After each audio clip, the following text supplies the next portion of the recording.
maggots, listen up. See, one of the things with a long distance radio, you can add a long wire to it. You can get real fancy.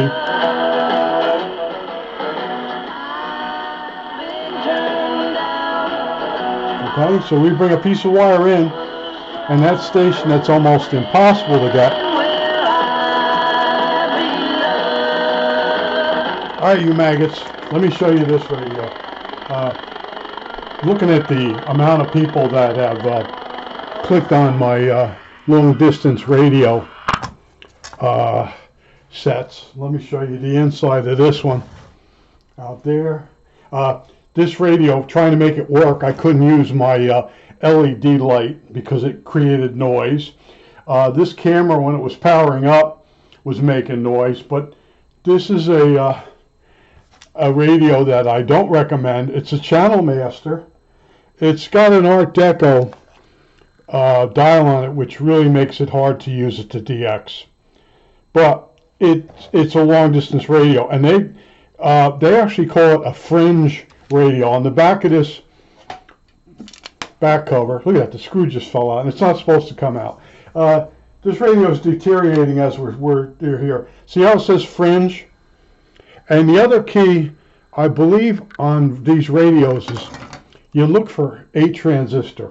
I think that there was one of the things that when you want to look for a long distance AM radio, make sure it's at least an 8 transistor radio.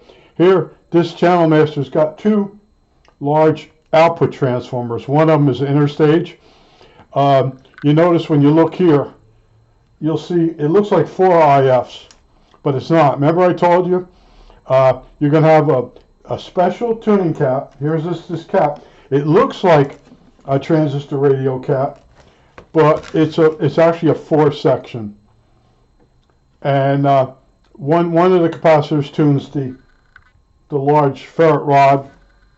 Another one tunes probably this can here, maybe, or it could be this one, an RF amp. And then you have 3 IFs and an oscillator.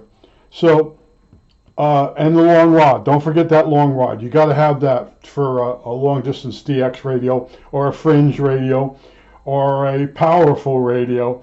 But this radio here, the groups were pushing them. Oh, it's really a good radio and that. First of all, when you get it, you're gonna have to recap it. Every single I had 3 of these.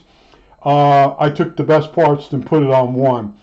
When you get it, you have to recap it. Every single capacitor in this radio will be dried out. So if you don't know how to recap a radio, don't get sucked into one of these. Go with Radio Shack. I forgot to mention, I showed you the Super Radio by GE. Radio Shack also had a version of that same type of radio, a long distance or a Fringe radio, whatever you want to call it. And I just showed you that station. That's Sweet 16, and this radio does not pick it up that well unless I bring a long wire and put it near the loop stick. Now there are radios like the GE. This one might have an external. No, it doesn't. Some of these radios. Yeah, this one does. Some of these radios have an external antenna jack. And then in on the ferrite rod, you'll see some, let me get it in the frame, you'll see some turns of wire. So this radio was made as a Fringe radio. See, I always forget about that. I want the radio to work long distance on its own. I don't want to have to add an antenna to it. But that's why I got into long distance radios or Fringe radios, again because of that Sweet 16 station. But a lot of these radios, they poop out at 1500. They don't go to 16. The Sweet 16 station is up in the new band, and it plays the songs from my childhood. It plays the songs when I was going to high school. It plays the songs that when I was going to tech school. It plays the songs that when I had my first job.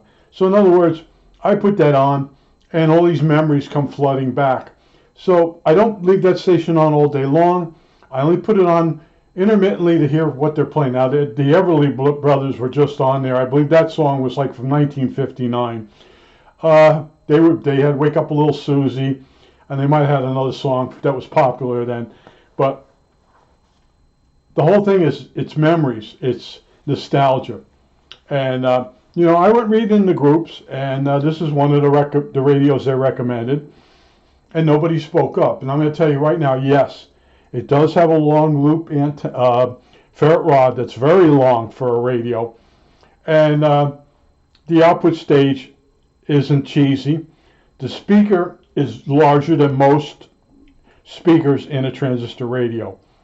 But this was, in its day, this was a great radio because it's an 8 transistor versus a 6. And the 8, one of the extra 2 transistors is used for an RF amp. And that's one of the key things when you're trying to figure out what the radio is. Now, I tell you, I always go look at the schematic.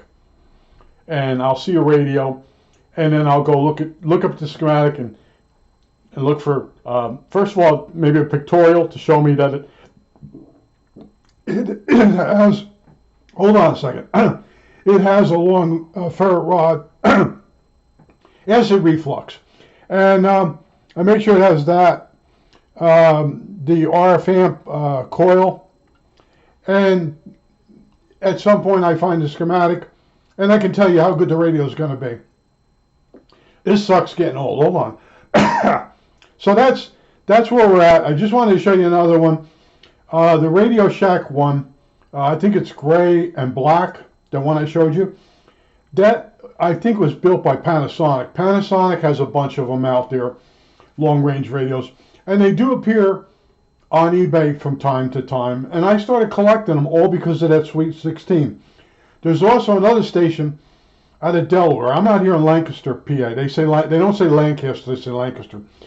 And I noticed there was a station, and when I finally located it, it's basically a station that they were using for government music down in Delaware. So it may have new wave music as far as like chimes and weird not background noise, ocean noises and stuff like that. Because when I first picked it up on the R71A with my 5-foot loop antenna, I kept saying, what is this station? And the ID was very far between. And I think at some point it mentioned what it was. And when your signal's not really good and your hearing is bad, you don't always get it right away. But I went and I keyed the frequency in. I went on the internet, I searched around, I found out I was picking it up, and it's a local station for down there between government buildings. And see, that's the two parts of the hobby. Late at night, DXing another state, or maybe I told you the Grand Ole Opry, or Zoomer Radio out of Canada. But then there's also low-powered stations during the day. Now I got a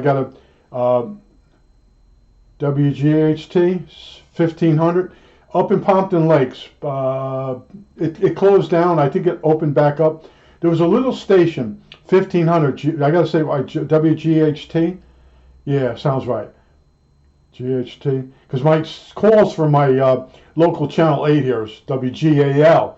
Okay, WGHT 1500 was Pompton Lakes, and in my house I had a loop antenna down in my workshop, and I had it would be a Hammerland 140X, something like that, big honking radio on the AM broadcast band, hooked to this 4-foot box loop, and I would tune in GHT, and they would play oldies, and the commercials were for local restaurants and sandwich shops.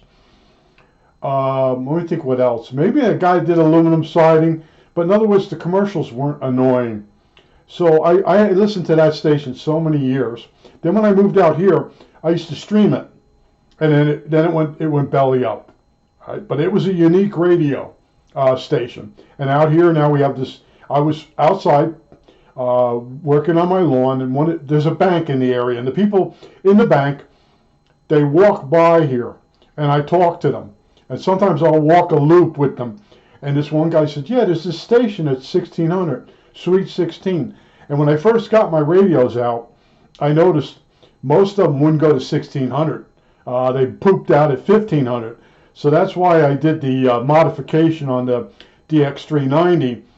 It works the best. Now you just saw this radio work with by adding my 30-foot 30-foot long wire that's running through the house here. It's on the floor. It's not up on insulators. But this radio barely picked that station up until I put that wire near it. And I wanted it to get enough signal to show you this radio operate. Now this radio, since I put it away, the volume control is going bad. And I can tell you right now, when I bought this, someone had sprayed the volume control. And it worked. They got rid of it. I got it. It got like one station. I recapped it. Then it worked the way it was supposed to. And that's the thing. Oh, and you can count on when you buy one of these radios. I used this is I think a wax paper tube. The tube's going to be missing on this radio, and the batteries have leaked all through the case. So when you buy one of these, and the guy took a picture of this, the corner. Where is it? The corner is broke on this radio, and he took pictures of it. Made sure he didn't get the broken piece in the picture. But I went reading, and this is a Sanyo radio made for what was it? Channel Master. Channel Master used to make antennas, rotors, CB antennas at one time. This is an old radio. And I don't know if this one's made in the United States. Channel Master Corporation. No, made in, the other thing too about getting old, you always have to have a pair of glasses nearby. Here we go. Putting the glasses on. Made in Japan. So this is a fairly old radio. And you say, really? Yeah, Japan radios are old. Then it went to Korea. It's in China now, the stuff's made. Malaysia was a big one too there for a while, but I just want to show you, it's got the same insides again, long ferrite rod. Your tuning capacitor is going to be different. It's going to have multiple sections. It's going to have 3 IFs, and then the oscillator, and then that RF amplifier coil that tunes along with the thing. So you want to bring the signal in, you want to tune it up, then you want to feed it into your mixer. Cheap radios have a tune, the ferrite rod will be tuned, and then they take that signal and put it right into the mixer. And it'll be a 6-transistor radio.